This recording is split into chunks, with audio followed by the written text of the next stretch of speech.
Srimate Bhaktivedanta Swaminiti Namane.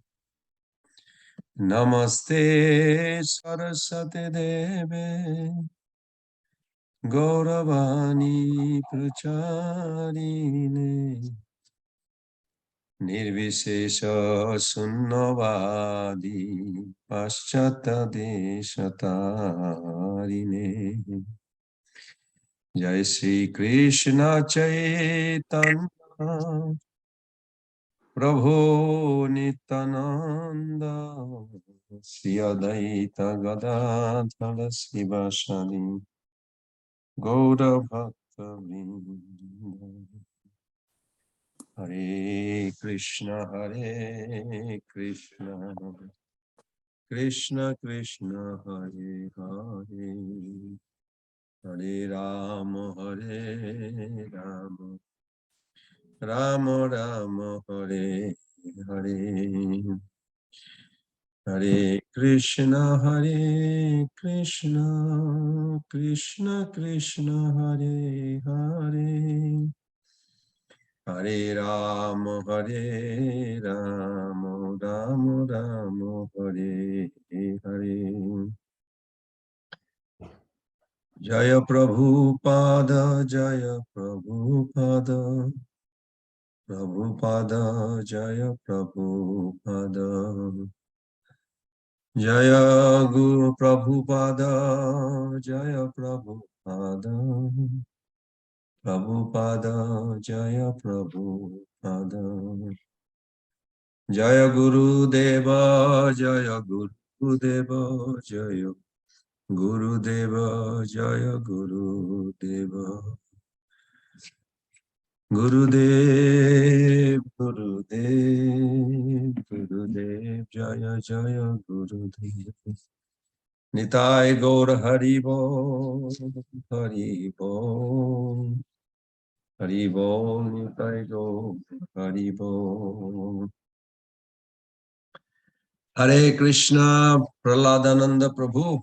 Nice to Haribol Prabhuji. see you. Dandavad Pranam. Dandavad Pranam. Dandavad Pranam.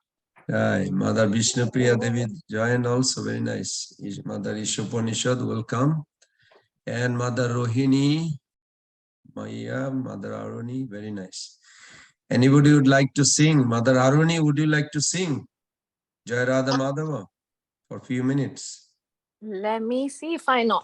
Jai Radha Madhava Jai Kunja Bihari Gopi Jana Vallabha Girivaradhari Yashodanandana Brajajana Ranjan Jamunatira Vanachari. Haribol. Very nice. Hare Krishna Mahamantra 3 times.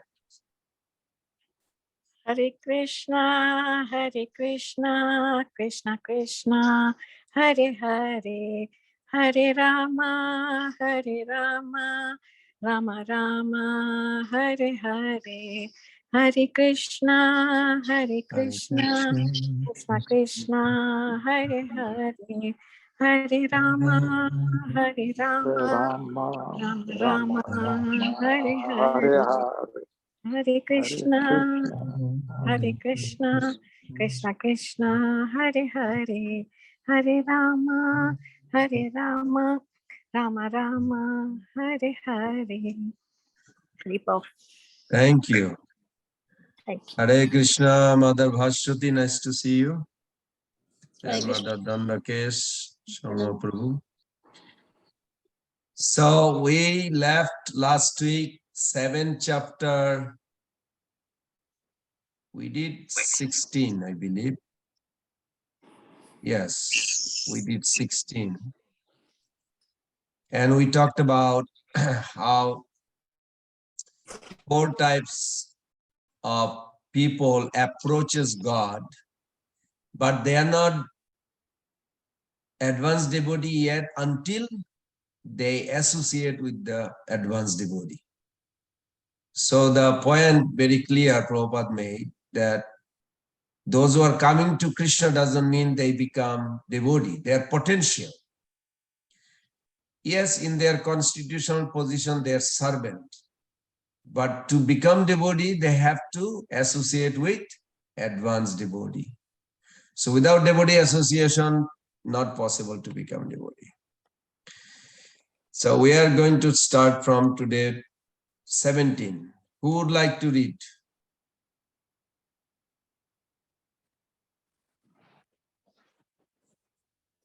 I remember Mother Rohini. Would you like to read? You are in New York. Is it cold there or Alachua getting little cold? I just came in few minutes back. Hare Krishna Prabhu. It's just a little cool today. It was Oh. colder on other days. Okay. Would you like to read? Sure, Prabhuji. Is it text 17? Yes, we are starting 17. Okay, so 16.17. Atma sambhavitah stabda. Oh, no, 17 is Tesham Geni Nitya Jukta, no? Sorry. Chapter 16, Prabhuji? No, 7. Chapter 7, 16. I apologize. I'm moving there now. You are going very fast. Chapter 7 and Text shloka 17. 17.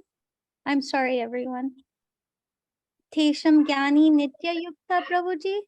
Yes. Okay. Tesham Gyani Nitya Yukta Eka Bhaktir Vishishyate Priyo Hi Jnani No Atyartam Ahang Sacha Mama Priyaha. Of these, the one who is in full knowledge and who is always engaged in pure devotional service is the best. For I am very dear to him, and he is dear to me. Okay, hold on. I forgot. We're supposed to chant Om Namo Bhagavate Vasudevaya. Okay. Let us do 3 times, please. So we have access to see Krishna's presence in his words. Om Namo Bhagavate Vasudevaya. Om Namo Bhagavate Vasudevaya. Om Namo Bhagavate Vasudevaya. Bhagavate Vasudevaya. Narayanam namaskritam naranchaiva narottamam devim sarasatim vyasam tato jayam mudiraye nasta prayasu abhadresu nittam bhagavata sevaya bhagavati uttama sloke bhakti bhavati naistaki. Okay, you can start again. Sure. Okay. Tesham Jnani Nitya Yukta Eka Bhaktir Vishishyate Priyo Hi Jnani No Atyartam Ahang Sacha Mama Priyaha. Of these, the one who is in full knowledge and who is always engaged in pure devotional service is the best. For I am very dear to him, and he is dear to me.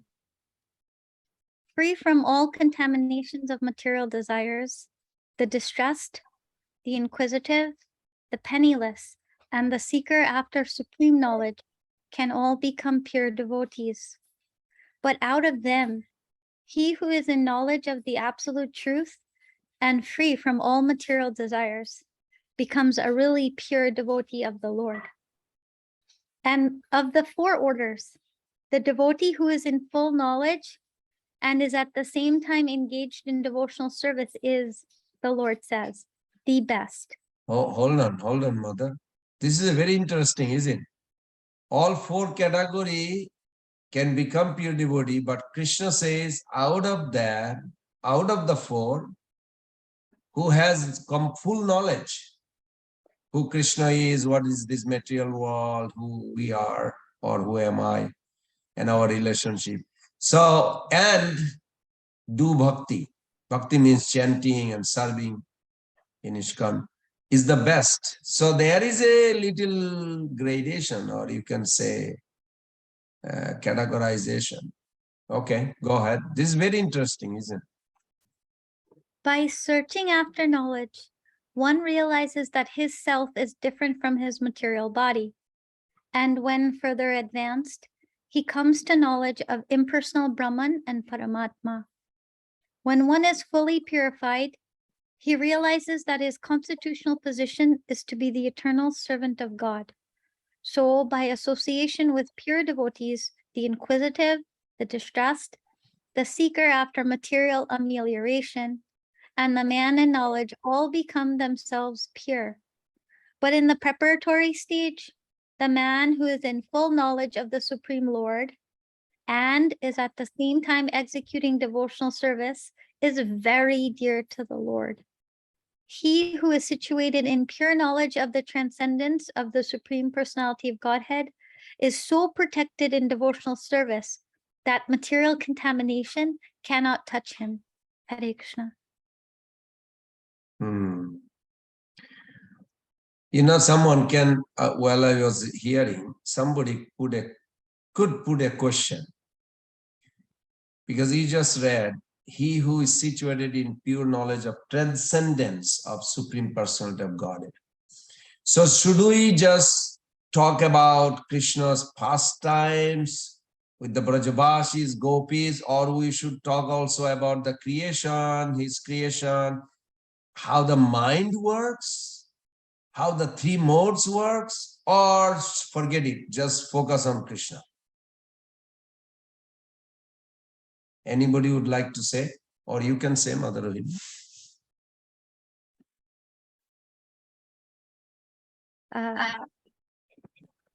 I think that someone needs to know all. You cannot just jump stages just like that unless you have some sort of special mercy or something or special knowledge.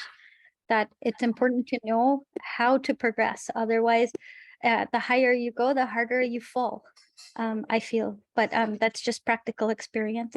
But I think also, if you don't understand, how can you understand something that's transcendental if I don't even understand my mind? If I don't even understand how things work here, how could I understand or try to understand Krishna? I mean, that's how I think, but I could be very wrong. No, this is very good, very healthy discussion.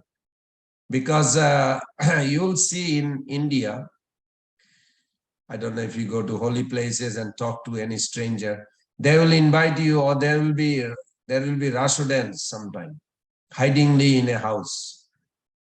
And they may invite Somen Prabhu, come on, Prabhu, you should see the Rashodans, dress in a gopi sari and join. And because then you will enter into Golok Vrindavan Rashodans.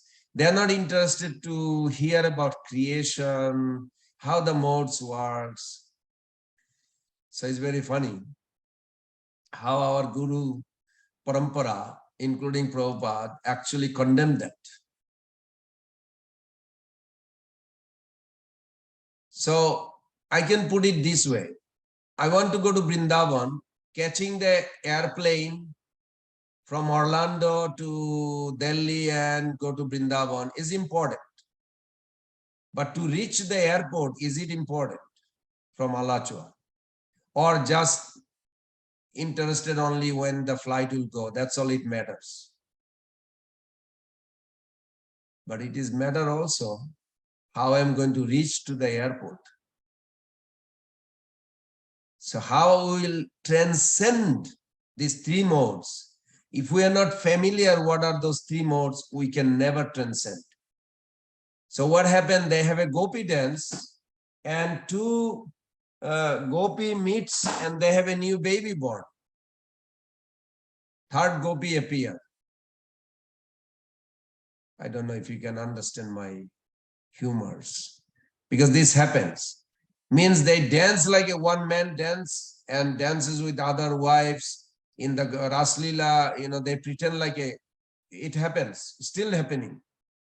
And they make the other lady pregnant and they have a baby. Now is a new gopi just born, after 10 months or whatever. This is not Krishna's meditation. Krishna's meditation means first we have to disentangle, disconnect to connect. If we do not know how to disconnect here in this world, We cannot just connect there and you think everything will happen. We'll jump from the material fans over and then we'll enter into the spiritual. It's not going to happen. We really have to get out of the material modes. That's why Krishna spent 4 chapters, not 1 chapter only, 4 chapters, especially 3 chapters. It's all about 3 modes. Chapter 14, chapter 17, chapter 18. You see how much he spent time, Krishna, about 3 modes. Why? Because to transcend, we have to be aware of it and guard ourselves not to fall for it. And then we'll eventually get out. So that's very good. Now, by reading daily, Srila Prabhupada says, I remember I was reading some time back, if we read every day, knowledge will be revealed to each of us. Prabhupada said just like that. So I mean, all of you, I'm sure you do. We should encourage all our friends and devotees. They should read Prabhupada's books every day. Even 1 page, half page, page by sage. What's his name? Vaishashik Prabhu's formula. That you read 7 pages a day or 14 pages a day to finish the Bhagavad-Gita by end of the year. You know, he has a whole calculation. It's wonderful, but we must read. Then the spiritual knowledge will develop within us. Unless we take care of the books and preach and read ourselves, only distributing books also not recommended by Prabhupada. Only reading also not recommended. Both. We need to share the knowledge. Read and share. You can share with your friend, family members, with anyone around you, not by imposing, but by loving way, caring way.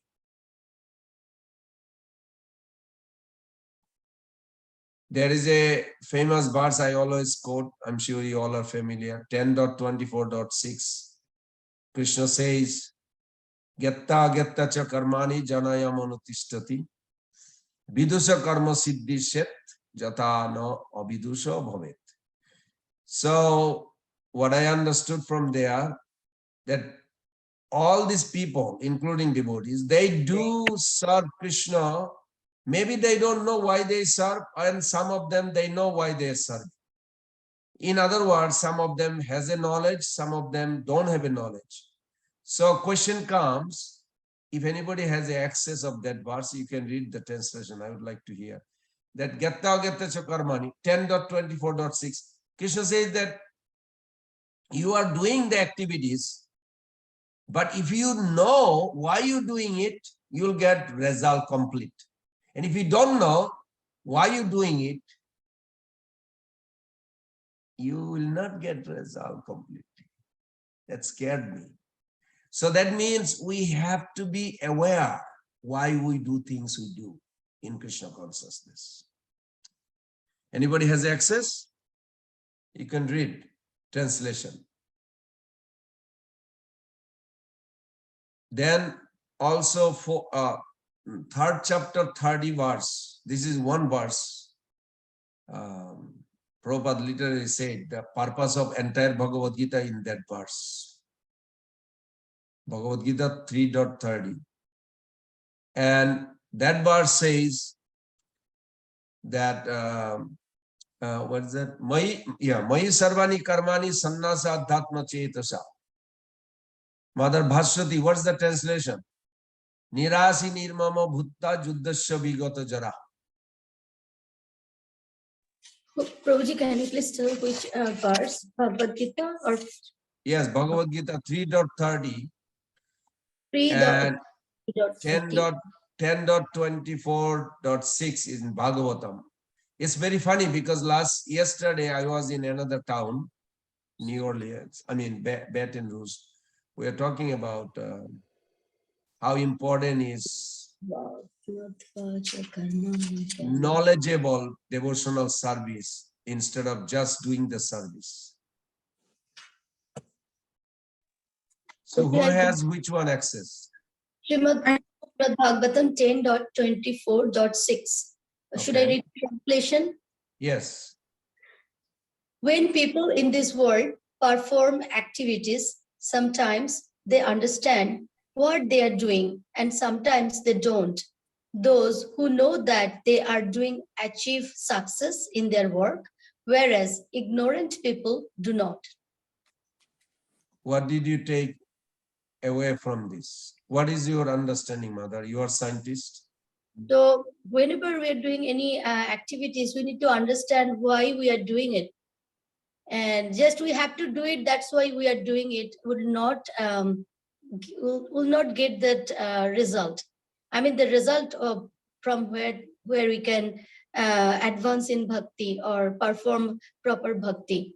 So we need Good. to know why we are doing it. Good. More we are aware about Krishna consciousness, more we are acquiring knowledge and applying, more we will be advancing. Question may arise, if I don't know, if I don't hear anything, I don't want to know, I just do it. Will I get? Yeah, you'll get. It's like working hard, you get $10. Same work you do, they'll give $1,000. So should we be aware why we're doing, then get $1,000 or just get $10 and be happy with it? It's nothing wrong. It's individually you can decide. If you are happy with $10 result, it's fine. But I like $1,000 result. It makes sense, Mother Rohini? Yes, Prabhuji. Okay. So 3.30 also, you can look at it. Krishna says you serve him with full conscious. He didn't say just serve me. Prahladananda Prabhu, you have a raised hand.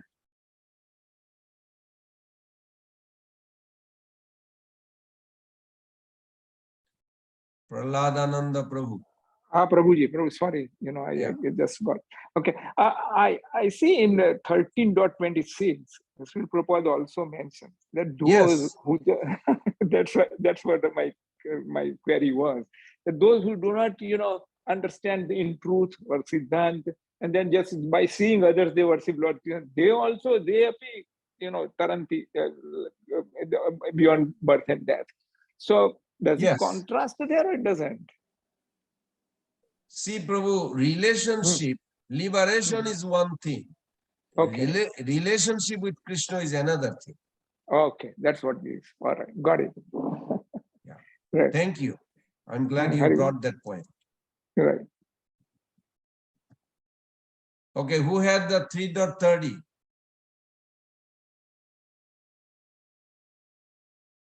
I can read, Prabhu. Okay.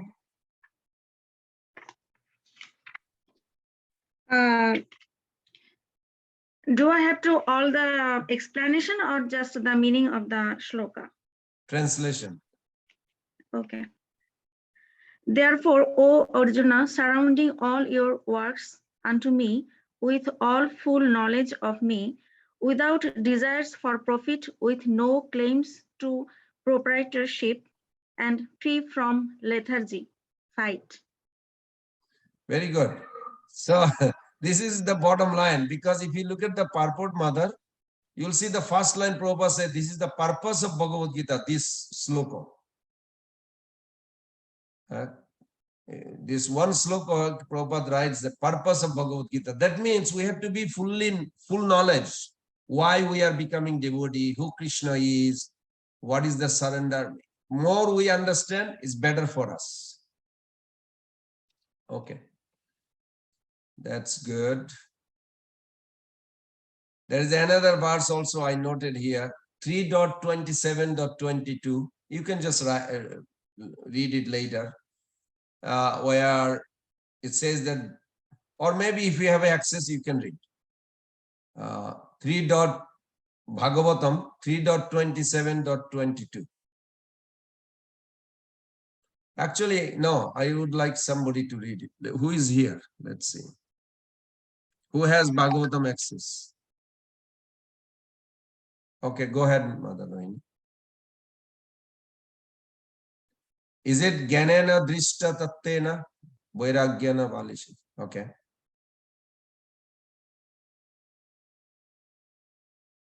You have to unmute. Prabhuji, you are telling me? No, Mother Rohini is reading. Go ahead. Mother.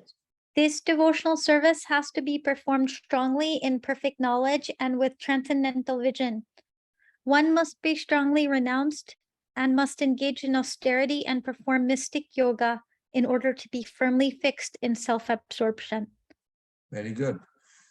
So Prabhupada translate as a must. One, no, what did you say? Has to be, right? Has to be. Devotional service has to be performed strongly in perfect knowledge. That means we have to know. It's not an option if we want to do perfect knowledge. I mean, perfect bhakti. With transcendental vision. But the vision comes, vision is like a, like when I drive from my house to temple, I go through this hip road, is a dark. So Baladev Vidyabhushan Thakur said something I could relate, because when I drive, it's dark at 3:30 in the morning, and you see it's all dark. How much can you see? As much your headlight shows. That's knowledge. As much you have knowledge, that much you can see spiritual life. So more you understand this, better you see. Your perception develops better and better. And less we know, our perception get confused, hazy, like, why this is happening, that devotee, this problem, that problem. So more we have clarity. There is a one ISKCON Sannyasi, Devamrita Swami, Prabhupada's disciple, very unique devotee. He was giving class about plurality in ISKCON, or you can say a conflict causes in the ISKCON plurality, because we have many ideas, because there are so many wonderful leaders, so they have an individual idea. Sometimes it may like apparently conflict, but it is not. You have to go beyond it, take the value of each idea and apply it and go forward. Mother Ishopanishad, nice to see you. Mata, you have raised hand. Jai Prabhu, Hare Krishna. I'm Hare just Krishna. trying to get the verses again. Did you say Srimad Bhagavatam? Yes, 3.2. 327 and 322, or the, No, no. the third canto? What verse? Third canto, 27 chapter, text 22. Text 22. Okay, I didn't hear you. Okay, Sorry. 327, 22. Okay, thank you. Thank you. Now, why not you find in Chaitanya Charitamrita, Mother Ishopanishad, Madhyalila 25.278. Madhya 25.278. I want to just scare you a little bit, so you can read the purport. Okay, so and that's get scared a little bit. 278, Madhya Lila. Let me just go to that. Okay. Make sure you get scared. Okay. So make sure I get scared. Okay, let me go to the database. Okay. All right, let's go here. Madhya Lila. 25.278. Mother Bhaswati also you can see 1.7.6 in the Bhagavatam. There is a one very interesting purport I found while I was driving. I'm not asking anybody to do that, but while I'm driving, sometime I just talk to the database and they show me something. It's not a good practice because you don't want to be distracted while you drive. But I sometimes cannot control myself, so I do it. So I found I was like very surprised. 1.7.6 Mother Bhaswati, you can see after Mother Ishopanishad, you can read. There's a paragraph. Paragraph starts with revival of the dormant affection. I'm in 25. I'm at Madhya 25. Text 278. Okay. 278. Okay. Please read the purport of Prabhupada. 1 second here. I just having problems. 278. No. Yes, Okay, 278. I'm Yes. almost there. Okay, 278. Coming. You said don't be afraid, right? No, be afraid. It's good to Okay, be afraid. It Yeah. says, you want me to read the translation, right? Purport. The purport. The purport says all the devotees connected with the Krishna consciousness movement must read all the books that have been translated. The Chaitanya Charitamrita, Srimad Bhagavatam, Bhagavad-Gita, and others. Otherwise, after some time, they will simply eat, sleep, and fall down from their position. Thus, they will miss the opportunity to attain an eternal, blissful life of transcendental pleasure. Are you afraid little bit hearing that? Oh, that's, you know, I'm not. I am afraid. I get fear about it. It makes you stutter. This is cool. Is it? Prabhupada really scared people. Yeah. You better Yes. read. We should read. We should really read. It's not big deal. In few years, you can finish all Prabhupada's books. Jai Prabhu. Thank you, Mata. Thank Okay, you. Mother Bhashwati, you found it? Yes, Prabhuji, it's a chapter, Srimad Bhagavatam 1.7.6, right? Yeah. Yes. So The should I read paragraph it? starts with revival of the dormant affection. Prabhuji, the translation start with the material miseries of the living entity. Now you read from the purport because it's long. See what happened. We want to wake up. We want to awaken the love for God. But love for God, just by chanting on revive. Yeah. It's scary the way Prabhupada wrote it. Okay. You So- found that line? Revival of the dormant affection or love of God. Yes, yeah, in the purport. Yes. Okay. Revival of the dormant affection or love of Godhead does not depend on the mechanical system of hearing and chanting, but it solely and wholly depend on the causeless mercy of the Lord. When the Lord is fully satisfied with the sincere efforts of the devotee, he may endow him with his loving transcendental service. But even with the prescribed forms of hearing and chanting, there is at once mitigation of the superfluous and unwanted miseries of material existence. Such mitigation of material affection does not wait for development of transcendental knowledge.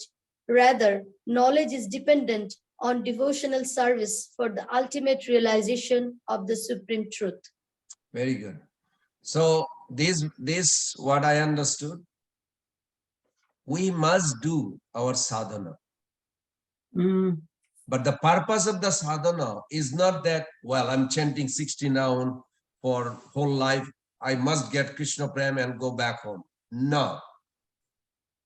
Purpose of the chanting or doing the sadhana, reading, is to draw attention of Krishna. That, my Lord, I want to serve you. That relationship, then Lord will accept you. It's not mechanical. You know, I did whole life chanting. Why not I'm in Golok Vrindavan? You cannot demand like that. That's what it is. It makes sense, isn't it? We want to live with him. We have to have a good relationship with him. And he's waiting for that. Now, you know, I just thought about it. Is our knowledge making us prouder or wiser? Because even I ask myself, hey, Pran Govinda Das, are you becoming proud that you have some understanding? It is necessary to think. Because we often think that if we gain enough information, we will become knowledgeable, isn't it? Significantly, Bhagavad-Gita, you will see 14.17. Interestingly, Krishna says something so interesting. He says, by leading life of goodness, not merely by accumulating information in the intellect. I mean, that's my understanding. To appreciate this statement, if we consider what knowledge is meant for, why we know knowledge for, why we are discussing today. I mean, we gather every Wednesday, right? Why? What is this knowledge for? That question we must ask. Is it a resource for us to win an argument or prove our superiority over others? Or is it a resource for us to choose wisely amid tempting or troubling situations? You all can ask that question to yourself, and I did. To understand how both these purposes may not go together, Prabhus and mothers, they will not go together. There is an example in India, a doctor who smoked. Question came, do they not know that smoking is injurious to health?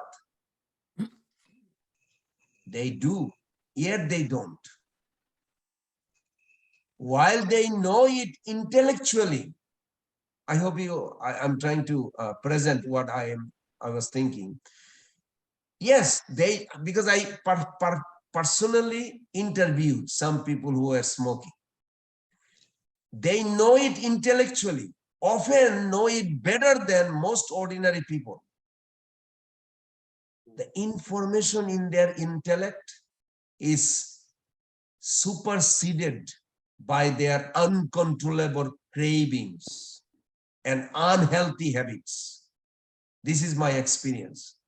And that lady even agreed. She's a Caucasian lady, she was smoking. I purposely, not attack her, but conversing why she's smoking. So in contrast, what I understood, those who can resist the temptation to smoke may not have even a quarter of the information doctors have, but their actions are wiser. Will you not agree? You may say, why? Because knowledge is manifest in various places other than the intellect. What about conscience? Like Vivek Buddhi in Sanskrit, in India also they call Vivek Buddhi. It's not only just Buddhi, it's a Vivek Buddhi, conscience, culture. My parents never smoked, I'm not going to smoke.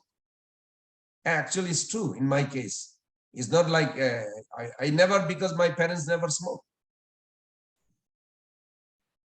Also values. Some people don't do bad things like drinking wine, or because they give value, no, drunkard are bad. So they give value that if you don't drink, in the house nobody drinks. Okay, the children learns. So they give value. Attitude. Attitude is a big deal. And then desires, habits. Can you think more? Lifestyles. What does this multiplicity of the location of knowledge mean for us practically? You may wonder that we don't just keep learning more, but strive also to apply what we learn. That is my request. Even if such application takes time, Prabhus and mothers, still the very endeavor to do so will keep us rightly directed. When we strive to live virtuously in a way that harmonizes with the information in our intellect, then the knowledge we learn will permeate into all areas of our being and make us all round better human beings.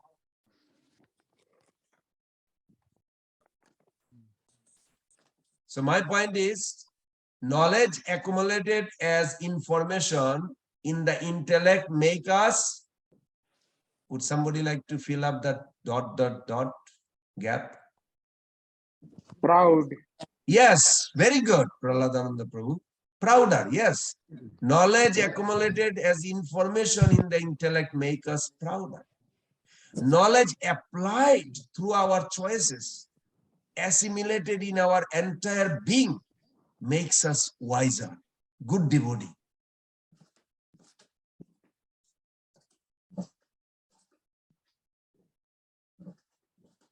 I always say, I always thought, many times I thought, because some people say, well, there's some villagers, they don't have knowledge. But what we think of knowledge is different. Bhakti knowledge versus mundane PhD or other things. We are not saying same thing.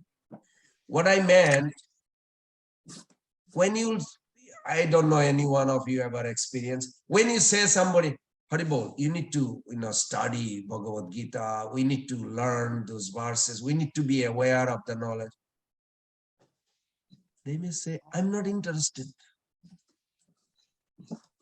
Somebody actually told me, I'm not interested only in the here and now, in the visible and the tangible. I'm not interested in philosophy. But I learned something very deeply. We all have some philosophy. In a non-technical sense, philosophy refers to our worldview, isn't it? We all have some way of looking at the world. I saw in San Diego, we used to do Food for Life in the, what do you call those? From the city, they have a kind of senior, some center. Anyway, I forgot the name exactly. We used to go every Wednesday. Actually, today is Wednesday also. Every Wednesday and distribute prasadam to those homeless and other.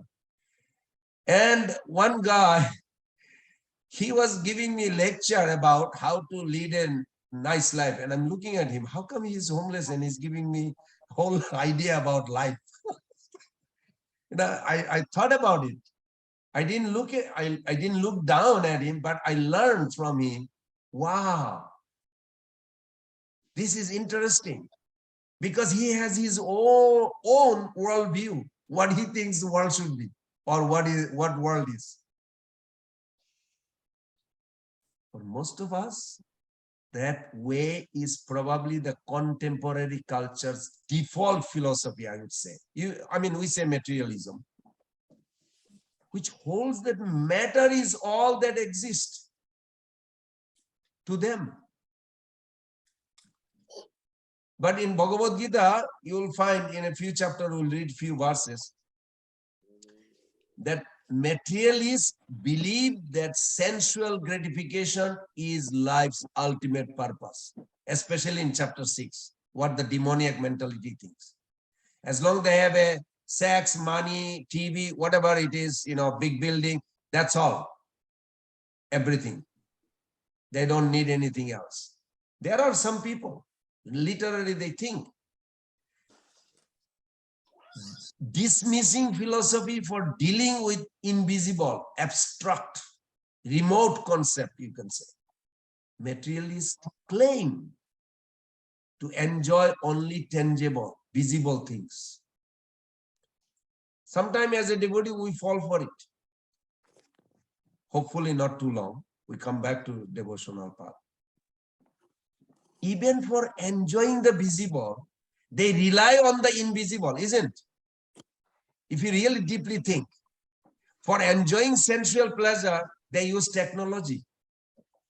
Technology is based on science, which operates by, like a chat, WhatsApp, or whatever, by looking beyond visible phenomena to invisible theoretical construct to explain those phenomena. The more advanced the science, the more abstract are its theoretical construct. One devotee in New Orleans was talking about quantum physics. It was very interesting. on a Sunday. Last Sunday I was there. Much of a quantum physics makes no sense in terms of the visible. So even within a materialistic worldview, the visible is inextricably linked with the invisible, you can say.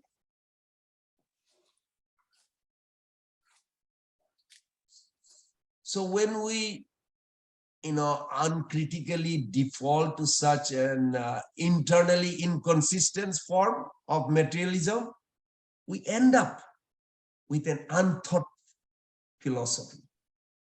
Unthought, not in the sense that no one has ever thought it before, but in the sense that we haven't arrived it at through careful thinking. So when even some, amongst your family, friends, or some, when they say that we cannot live without philosophy, is it true? It is better to think carefully about it. I'm really giving stress on this, because sometimes they would even say, oh, can't I just do service without philosophy? Do I have to really understand Krishna philosophy? That's why Bhagavad-Gita offers a majestic, God-centered spiritual philosophy.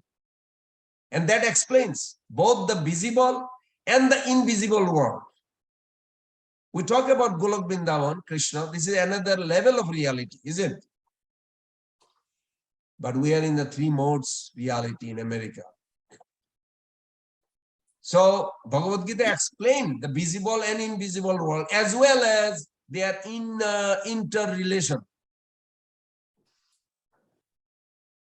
Also, I would say, additionally, it provides time-honored guidelines for living harmonious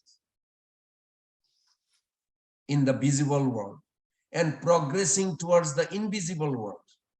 What we are doing right now? We want to go to Golok Vrindavan. It's not visible, isn't it? But we are reading in a visible Bhagavad-Gita.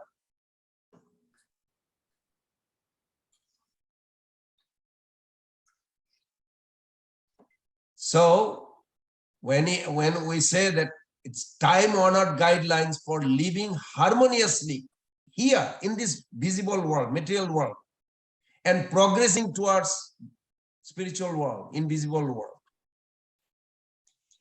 wherein are fulfilled forever our deepest aspiration for enduring meaning and joy. Someone raised hand, Soma Bose. Yes, Prabhu. Yes, ma'am. You told 2 times about 3 modes. What are the modes? 3 modes. 3 modes of what?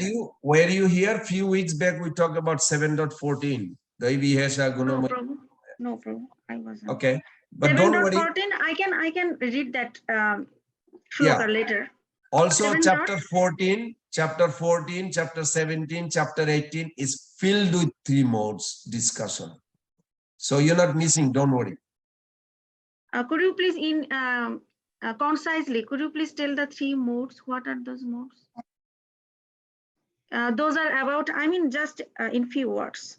Like for an example, say I'm saying something. You feel like, I don't care whatever he says. That's called inertia, tamogun, ignorance. Okay. And I'm Tamogun, saying something. Rajagun, I'm not saying, don't take it personally. I'm not saying you're doing that, but Yeah. I'm saying something you can relate. So I'm saying something about Krishna. You say, why are you saying this?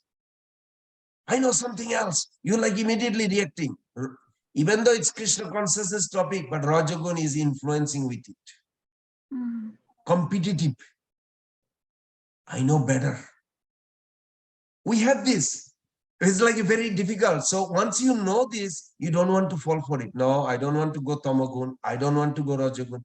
Oh, today is Wednesday, is a Bhagavad-Gita study. I know, last week I did it. I feel tired. You know what it is? Tamagun. Exactly Tamagun. It is not you. It's not the soul. Soul accepting, assuming that quality, and you fall for it.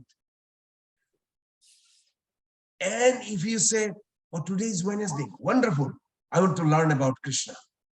That is Sattva-guna. So you see how 3 modes playing every moment, every day in our life. And more you are aware, you can actually shift your focus. Thank you, Prabhu. Yes. And mother, you write it down one word. You know, sometimes I just intriguing all these words sometimes. It's so fascinating. Satisfaction. 1 second, Prabhu. Yes. Satisfaction Depends on location of your consciousness. So what you connect location. of your consciousness. Yeah, that's it. What you connect, what you focus, that's where you, whether it's a disturbance, is not actually disturbance. You focusing on a wrong thing, that's what causing you disturbance. Just like in a very practical way, believe me. Somebody sent a nasty text one day, sometime back, about complaining about another devotee. And I was like not feeling well because I like the other devotee also, and I don't want them to have a little clash. So I was thinking like, but I have a class. So I went to the class for 2 hours, 32 minutes. I still remember. I had no idea about the text. We are talking about Krishna's pastime and question answer. And after finish, then I looked at my cell phone and said, oh, that message, what happened? I didn't even remember. Whole 2 hours, 30 minutes. So I'm so convinced, yes, it is a location of our consciousness, what we focus. That's where the satisfaction will come. If something is disturbing, learn how to shift the focus. Pray to Krishna, he will give you that. It's so nice. You can live in a joyful mood while you are in this journey. No devotee should suffer, but they suffer because of their location of focus, what they do. Oh, I'm disturbed with this, I'm disturbed with that. If I ask you a question, Soman Prabhu, if I ask you a question, Prabhu, why fire burns? If fire did not burn, then I would not get burned. Now try to pacify me.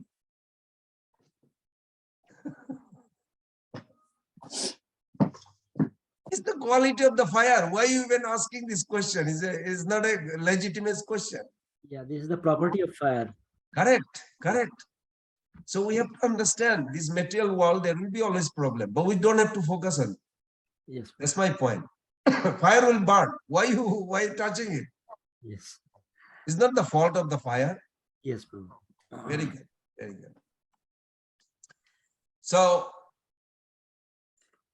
we must try our best to help ourselves, also to help others. If you see when they need help. I'm going to scare a little bit to one more time. It's good to get little fear sometime. Fear is healthy because it pushes us to progress.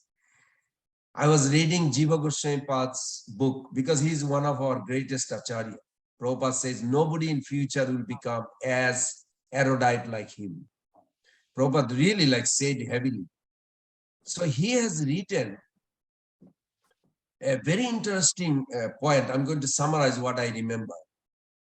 There's a word called Vitta Sattha. Vitta means the wealth. Vitta Sattha. So he said those who have knowledge and experience about bhakti, about Krishna, about devotees, but do not like to help or share others. Do you know ever anybody? It's me. I was like that in mentality. I'll just do my job and go to work or do this. I don't want to talk to anybody. Somebody even told me when I had a business, you never talk religion and politics. You will create enemy. So I was like really afraid, oh, I should not talk about religion. But of course it didn't work. I'm a little bit weird.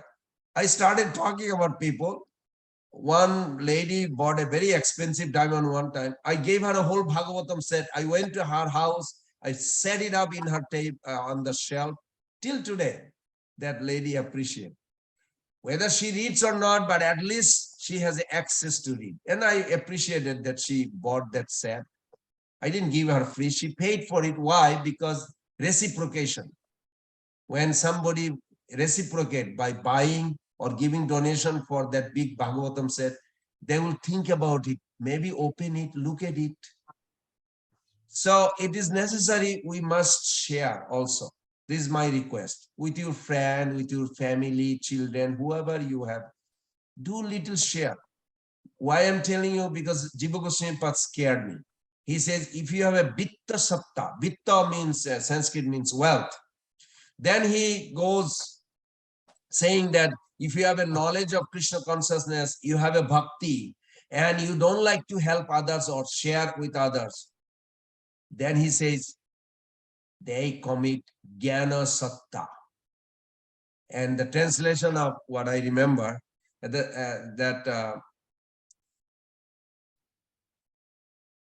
he gave a narrated a story, I remember, that there was a Brahmana who was a big scholar, and he gave no education to any villagers. And as a result, the villager remained ignorant whole life. And next life, he received the body of a mango tree. Hello, Prabhu's and mother. I hope you heard it. He became, this wise man became a body of a mango tree, which bore many beautiful fruits, but not even a single bird would touch them. This is a true story. You can read in Jiva Goswami Pad's life. Then one day, Anantadev, the Lord Anantadev, noticed the tree while on his way to see Krishna. When he inquired about it, Lord replied, he was a big Pandit. He read Bhagavad-Gita, but he did not want to share or instruct anybody or help anybody. He kept everything within himself. He was so miser in his scholarship that in his next birth, he came as this mango tree. I hope some of you get scared. It's good if you get scared, because we need to share whatever capacity. Share with your children or your friend, whoever you. If you cannot go on the street, it's fine. Just share little bit whenever your chance comes. I'm not saying you impose. That is dangerous. You don't impose somebody. Loving, caring way. Like Prahladananda Prabhu told me, he buy books and distribute in Las Vegas. So that's nice. This kind of, just do something. While you are learning, also share. Otherwise, otherwise you can figure it out with Krishna, what will happen. I don't know what to say. Okay, we have a few minutes. Any other question or discussion, or we should go one more sloka? Haribol Prabhuji. Yes, Prabhu. May I? Yeah, okay. About today's discussion, Bhagavan Krishna's bhakti, there are two elements. One is, we understand the leelas and we enjoy the leelas so much, because there is a story and you get ras. But along with it, there is Siddhant also. Siddhant means the philosophy. And Bhagavan Krishna very clearly says, Janma karma chame divam yam yo veti tattvata. And now tattvata is the one where you must understand the Siddhanta. And Krishnadas Kaviraj also says, taken one with that, you should not be lazy in understanding the tattva or the Siddhanta, right? So, Siddhanta boliya chitte. Yes. Chitte karna alas. So, understanding Siddhant is very enlightening, actually, and very blissful also. See, for example, there was a guy with me, and he was very much skeptical about, Chir Haran Leela. Right? Now, Chir Haran Leela for an ignorant person is very kind of abominable, like Bhagavan Krishna, why did he do that kind of thing, But then when I explained to him that Brahma Samhita, Angani Yasya Sakalan Nirvrittiman, those little girls, they wanted Lord Krishna as their husband. And Lord Krishna just by looking at them, right, I was able to fulfill that desire to accept like that. So like that Siddhanta, after that he became a devotee. So Very good. Very good. Very so good. that, Yes. so Very good. understanding Siddhanta will make somebody really feel very acceptable, Bhagavan Krishna's Katha. Very true. So again, when you were mentioning about sharing, when I started understanding Bhagavad Gita, Bhagavatam like that, then I felt very proud, that I know much better than others. And then these initial stages. And then I said, that is not good. And then when I was sharing, I was getting some additional bliss, spiritual bliss or whatever. And I said, that's how I started preaching like that. And then when you start preaching, you learn so much that you become humble, that this is really the product line. So this is the Very little good. input I wanted to give, Prabhuji. Thank you very much for allowing me to speak. Very nice. Very nice. This Hari- is true. This is true. This is true. Most of the devotee in ISKCON actually they share. I think so. I mean, I don't know everybody. I didn't interview everyone, but I believe so. They do. What do you think, Mother Rohini? You share, no? I know you teach a lot of young students in New York, Queens. They told me that you teach them, and it's so nice. I'm really happy that you do that. You keep on doing it. It's wonderful. Thank you.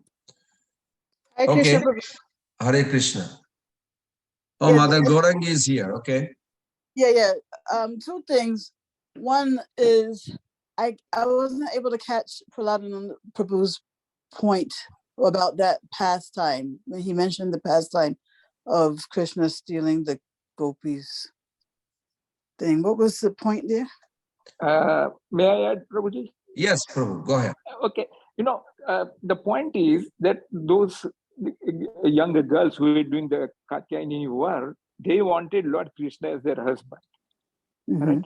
And when Lord Krishna looked at them completely naked, right? And that inspired them to feel that satisfaction which they get out of conjugal relationship. Right? Yeah. Now, how can this be possible? Because Lord Krishna's indriyas, his senses, even his looking is as good as eating. His looking at those girls is as good as getting the conjugal ecstasy. So this was what transpired when Lord Krishna looked at them. And in Hindu culture and Vedic culture, a woman is exposed completely like against husband only, right? And that's how this transaction took place. And those girls got that ecstasy of having conjugal ecstasy with Lord Krishna as their husband. So this was the understanding we got. I got this from hearing lectures. And when I explained to this man, he was really kind of, enlightened, and he felt so good about it. So this was the point which we were trying to explain to him. Did you get some out of that or not yet? No, I mean, I understand that. Well, I was just trying to make that the connection of those points to the class. It was class regarding point to us. I'm sorry, Prahladananda Prabhu. I'm intervening what it is. Class point to us that more we understand this philosophy, more we understand in conclusive truth, practical, real truth, very simple truth of each subject. More we will be satisfied, and we can make others happy also with the philosophy. So his point is that every day we chant in the greetings of the deity, Anga nijassa sakalendriya vritti manti, pashanti panti kalayanti chirang jaganti. So in that song, every day we sing that each limbs of Bhagavan's body has a full-fledged function of the rest of the limbs. In other words, he can look at through his nail, he can eat through his nail, he can look at through his eye, also through his toenail. He doesn't have to look through the eye only. He can associate, function, any part of the function of the other limbs can be by any limbs. In other words, he mentioned that in Vedic culture, the women generally never expose their naked body without the husband, only to the husband. So Krishna was putting them in the test. As you know, you can read that Krishna book, 22 chapter, and then you'll see this beautiful pastime took place. So just Krishna looked at them means Krishna associated with them. And they felt complete satisfaction. There is no need of like a materially, you have to have a physical contact, not necessary. Spiritual life is so wonderful. Just by glance, or Krishna's even backside hair or backbone can also associate. It doesn't have to be eye to look at. For us, materially, my eye has to see to prove that that person is there. But Krishna doesn't have to. His body is made full function of any parts to each parts. You heard that before, no, Mother Gorangi? Oh yeah, sure. Yeah, yeah. Is that make clear? Yes. Can I just ask one other point? You know, Sure. we said earlier that this material world, it burns you. You know, because just like the nature of fire is to burn you. So, you know, this material world will do the same. So best to just not focus on it. Right? Correct. Remember? Right. Correct. So Correct. when we say that this material world burns, I'm wondering about that because in one sense, I can explain it by saying that due to the temporality of material arrangements, you know, happiness and distress are inevitable, right? Everything basically ends in distress. But at the same time,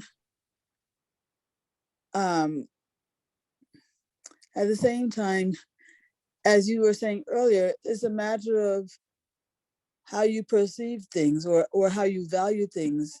If you value sense gratification, then yes, you will.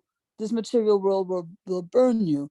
But if that's not your value, if your loving relationship with Krishna is your value, then I would think that maybe no, the material world does not burn you because that's your value is not in sense gratification. So it just seems to me that whether this material world burns you or not depends upon your consciousness, or which is same as saying what you value. Yes.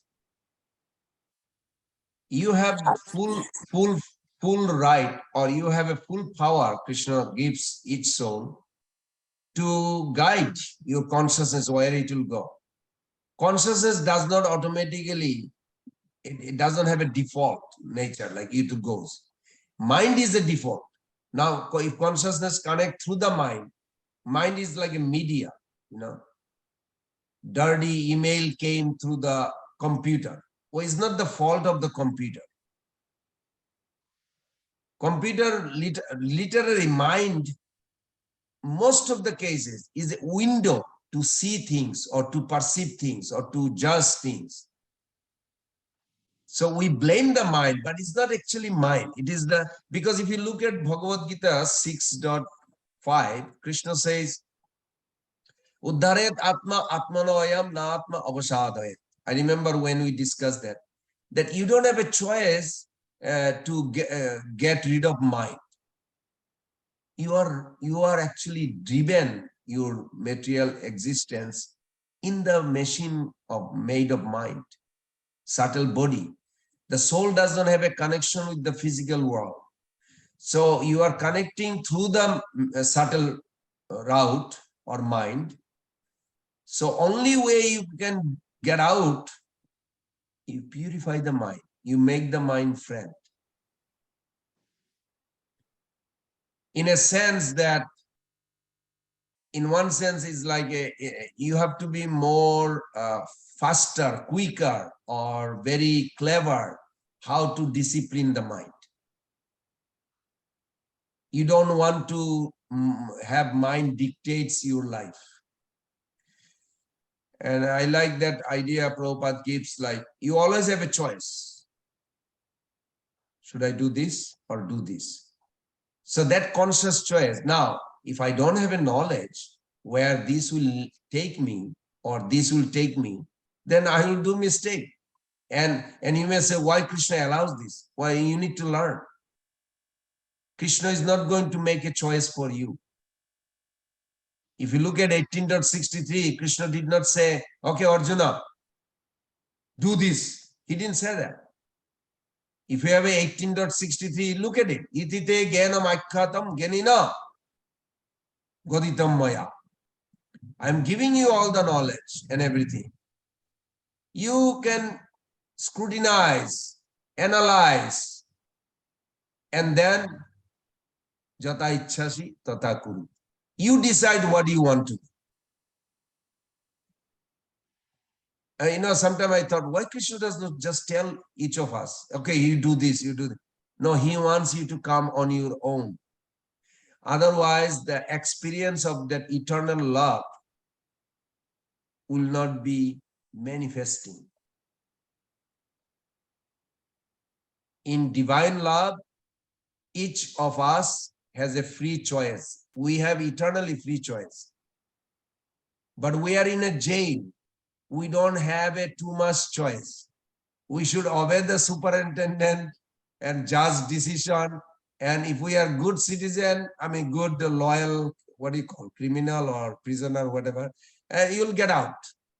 But if you fight with the jailkeeper, why I'm here, punch the sheriff or whoever the prison guy, you will be more trouble. It's not a good proposition to fight with the modes or Maya. Krishna did not say anywhere that you pray to Maya.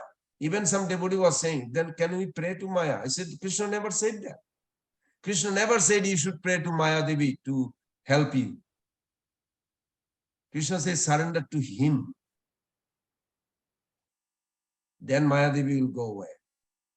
That's why I like that analogy that Prabhupada gave.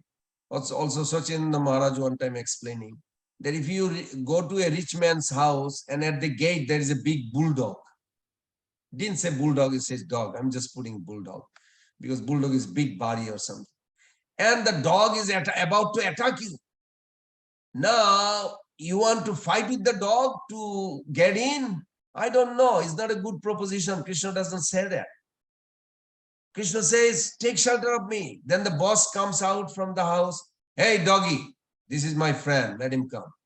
Then dog automatically goes down and, put the tail down and goes away. And then you got in.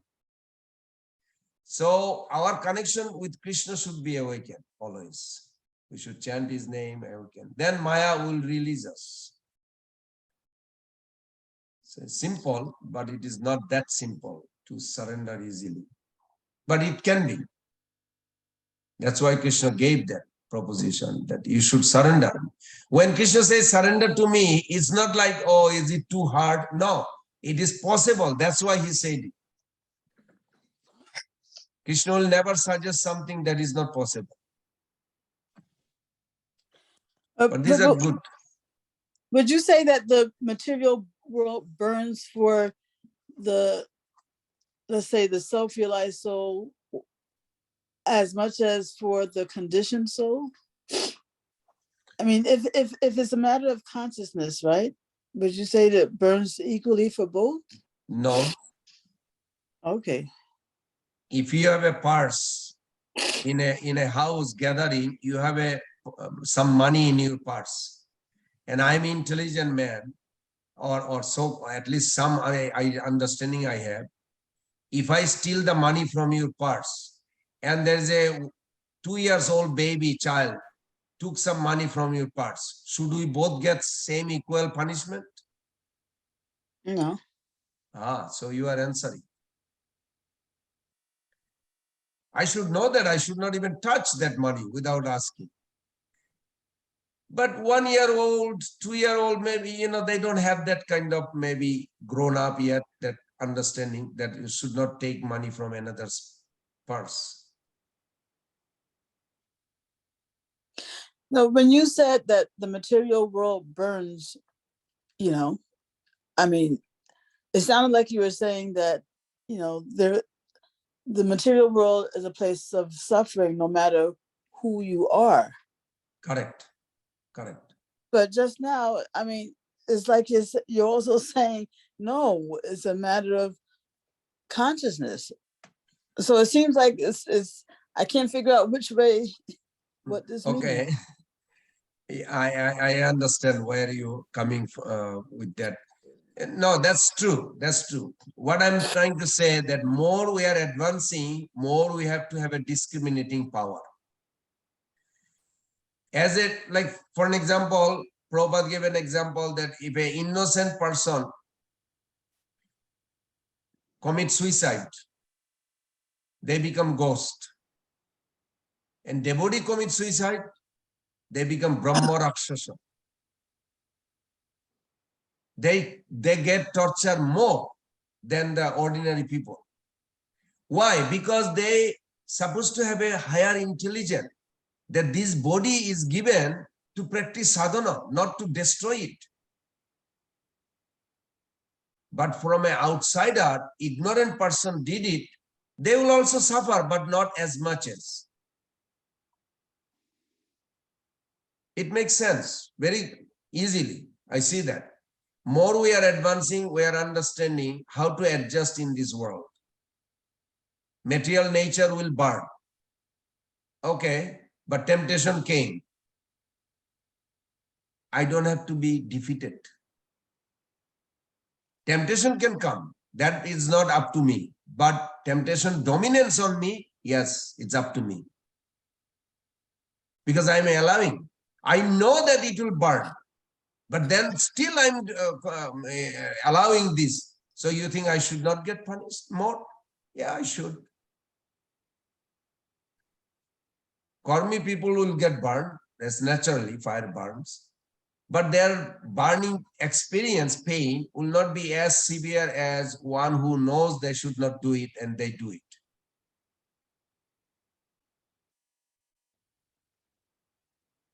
Does it make sense, Mother? Yeah, so I would say, therefore, that this burning is analogous to the temptations that come in material life. Yes. Okay, because before I was thinking that the burning was analogous to for example, the inevitable miseries of birth, death, disease, old age type thing, Mm-hmm. or, Mm-hmm. all these various miseries of life that everybody commonly experiences. I was thinking burning was analogous to that more so. Mm-hmm. Thank you. It was a very nice question, though. I really appreciate you brought that discussion. Soma, Mother Soma, you have something? Yes, Prabhu. You just told that if we surrender to Krishna, then Maya will release. Like, Yes. what will happen to Maya? Could you please explain a little more? That 7.14, you're going to read, you just said little earlier. 7.14. Yeah. We discuss an analogy also over there. Well, you sounded like very intelligent, Mother. So I'm going to ask you a question. It's the same analogy. I remember we discussed that. Teacher is teaching good spelling or good pronunciation, whatever it is. Say spelling, good spelling, correct spelling. Mm-hmm.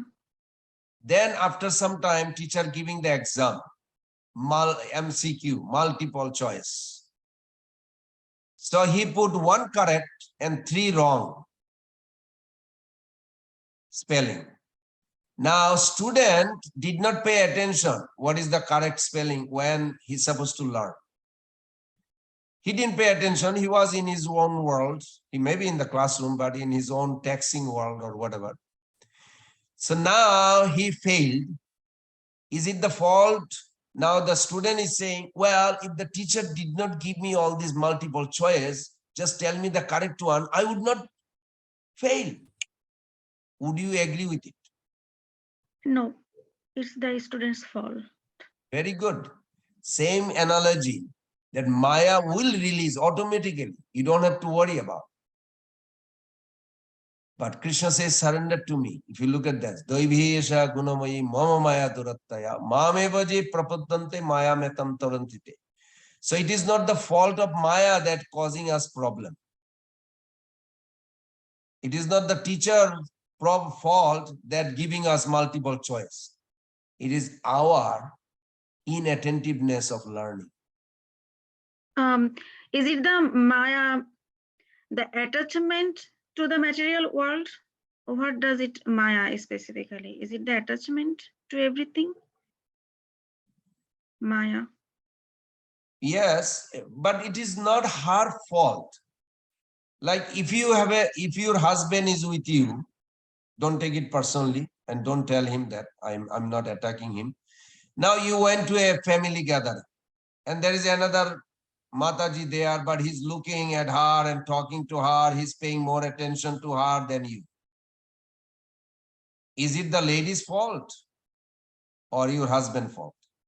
Husband's fault. Very good. Same analogy.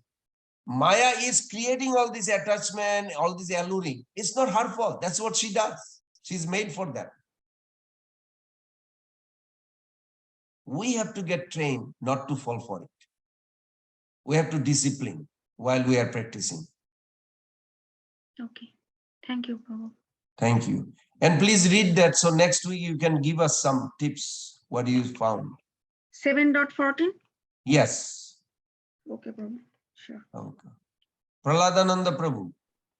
Thank you very much, Prabhuji.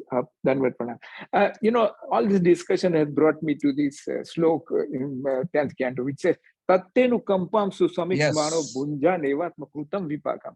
So, the attitude, a devotee, enlightened devotee who has knowledge, the miseries, they're equal to everyone. Those threefold miseries. That's Maya's function, as you are saying. She is there to, but with what consciousness I accept that. That slok is very pertaining. It says, Tattenu kampam susamikshmano bunjan eva atma krutam vipakam. Radvag Vibhur Vidhan Namaste Jivetya Muktivas. So, with this knowledge and all that, I myself experienced it. That, previously I used to get so much frustrated with all this threefold misery. Now, with this knowledge, I now, and, Bhavan Krishna's mercy, that, I can now understand that this is my own doing, which is coming to me. All right. And with that consciousness, I have better therapeutic index of tolerating the threefold misery.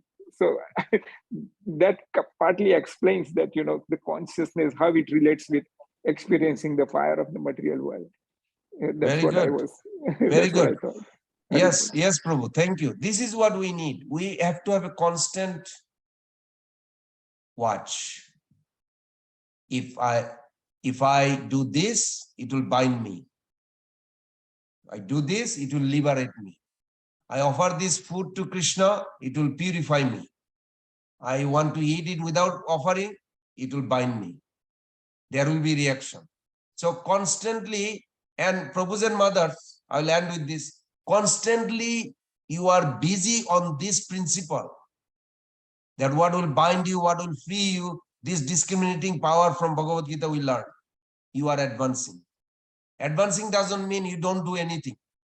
Advancing means you are constantly conscious what your thought is, what is your emotion, feeling is. Those things are not something you wished away. This is what you made of. Satchidananda, feeling is there. So constant watching and guiding ourselves. I'm not going, okay, I have to be careful with the discussion with this. I don't want to go to commit offense. And if I go a little further, it will be a thorn in my progress in spiritual path. So constantly we have to be watching. This is called Madhyamadikari. Madhyamadikari means, advanced devotee means they are constantly watches. Prabhupada is an old man in one sense.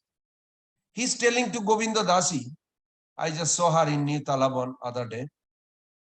She was 18 years old. Prabhupada said, I'm a man, sannyasi. You should not come alone in my room. Only when other men are here, you should come. So she said, you're like my grandfather. He said, yes, but I'm a sannyasi. Prabhupada was so strict. Now you may put logic, but that's not important. What Prabhupada is teaching us, we have to be constantly watched. Why not? We want to advance. We want to get out of this material world. Then we have to be aware. Every action we do, where it will take me, I don't want to go there. Okay, this will take me better. Okay, I'll go there. This is what Bhagavad-Gita teaches us, how to guide our life. Then we'll be completely free forever, eternally. So this tolerance, one life, why not? Eternal freedom, just for one life. So thank you, Prabhus and Mothers. I'm looking forward to see all of you next Wednesday. Hare Krishna, Krishna Krishna, Hare Krishna, Hare. Hare Hare. Hare Rama, Rama Rama, Hare Hare. Pancha kalpa taruvesya kripa Sarvasya sindhubhaivacha patitanam Patitanam Pavane Vaishnavibho Vaishnave Namo Namaha. Srila Hare Prabhupada ki